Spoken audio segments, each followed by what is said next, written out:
Guys, yan. Usapang work permit tayo at saka yung ating visa. So, marami rin kasi nagtatanong sa ating YouTube channel ng about sa work permit at saka sa visa natin.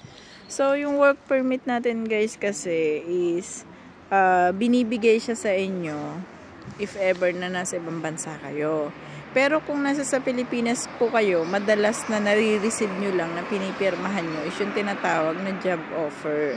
Yung job offer, naka-indicate doon yung sahod nyo, yung pwedeng maging benefits nyo dito sa Czech Republic. So, yun yung makikita nyo doon sa job offer na ibibigay sa inyo. And then, yung job offer kasi na yun is ipapasa nyo ulit sa kanila after nyo mapirmahan. So, minsan may mga agency na pinapapasa yun sa inyo through email lang. So, parang e-signature ang tawag doon.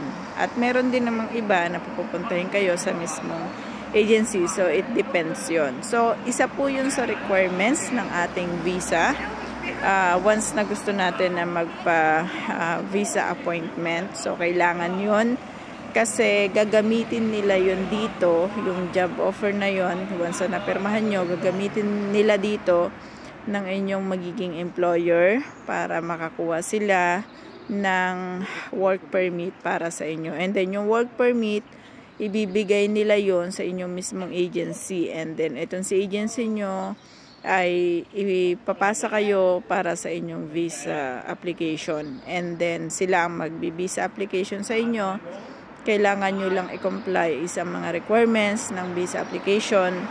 Like, yung isa is kapag ikaw ay first timer, for example, hindi ka pa nag-ibang bansa, is yung NBI apostilled. So, remember, naka-apostilled po ang NBI, and then yung NBI natin is kailangan ay naka-translate into Czech and naka-verify din siya into Czech. So, guys, ang pag-translate into Czech and verification is pwede nyong gawin sa Czech Embassy.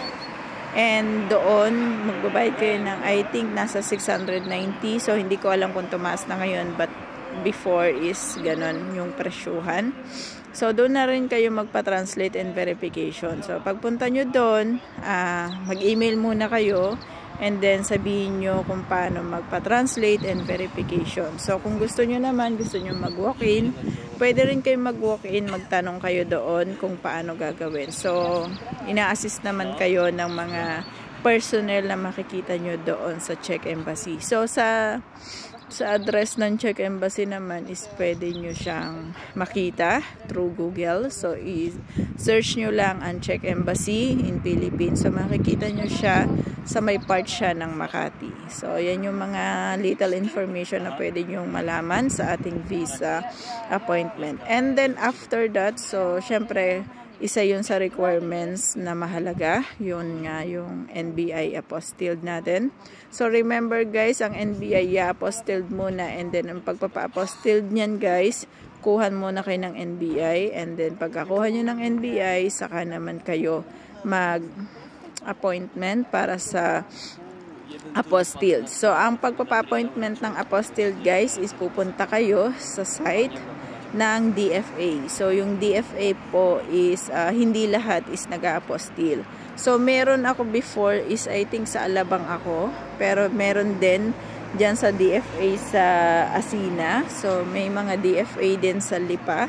So, it depends sa DFA na mapupunta nyo. So, search nyo lang yan guys kay Google kung ano yung DFA na nag-a-apostilled ng NBI. And then, doon kayo mag-appointment. And upon appointment, dala kayo ng 100 or 200 para sa bayad. So, 200 kapag expedite, ibig sabihin is kukunin nyo agad kinabukasan. And then, pag naman 100 is parang mga 1 week pa bago nyo siya makuha. So, parang ganon siya. And then, after nun guys, remember din, isa pa sa tandaan nyo na once na kayo ay nagkuha ng NBI, dapat upon inyong visa interview, dapat siya ay may more than 180 days na validity. So kapag below 180 days guys, sa tingin nyo tatamaan siya ng below 180 days upon your visa interview. So guys, kumuha na ulit kayo ng bago. So dadaan ulit kayo sa panibagong process, like yung pagkuha ng NBI, and then NBI, pagkatapos nyong kumuha ng NBI, ipapa-apostille nyo siya, and then ipapa-translate nyo, and ipapa-verify. So, yan yung mga pagdadaanan nyo ulit once na yung NBI nyo is napaso na or lumampas na siya sa 180 days. Kaya ang suggestion ko, kung napapanood nyo iba kong mga vlogs, so meron tayo niyan sa YouTube channel natin, sa ating playlist. Marami tayong vlogs niyan. Ang lagi kong sinasuggest is kumuha kayo ng inyong NBI once na kayo ay sure na meron na kayong visa appointment. So para po yan maiwasan nyo yung ganong senaryo na baka tamaan kayo ng 180 days validity. So kapag kasi below 180 days validity, makakapag NBI interview pa rin kayo. Visa interview pa rin kayo. Yun nga lang, pagdating doon sa visa, sasabihin nila sa inyo na kumuha kayo ng bago. So same lang ng sinabi ko. Kaya yun yung suggestion ko sa inyo, kumuha na agad kayo. And syempre mas mahalaga na complete requirements kayo sa inyong visa interview once na kayo ay nagpunta na doon. So yung requirements doon, alamin nyo sa inyong mga agency. So sasabihin naman nila yan sa inyo. Basta ang sinabi ko lang sa inyo is yung pinakamahalaga, yun nga yung NBI apostille. And then once na kayo naman ay ex-abroad, syempre may additional na requirements. Yun ay ang apostille police clearance from your previous country na pinanggalingan. So kapag 3 years below, so dapat kumuha po kayo nun. Once na kayo ay 3 years above, so sabi naman sa law is pwede na kayong hindi kumuha. Yun nga lang, may mga agency kasi na kahit 4 years na kayo dyan sa Pilipinas, nasa 5 years na kayo, minsan hinihingan pa rin kayo ng mga agency nyo. But according to the law, dapat kayo ay nasa 3 years na nag-stay sa Pilipinas bago kayo ma-accept sa pagkuha ng apostille police clearance. So anong gagawin nyo pagkuha ng apostille police clearance? So kuha muna kayo kay Czech Embassy, tama ba? Tama. Kuha kayo kay Philippine Czech Embassy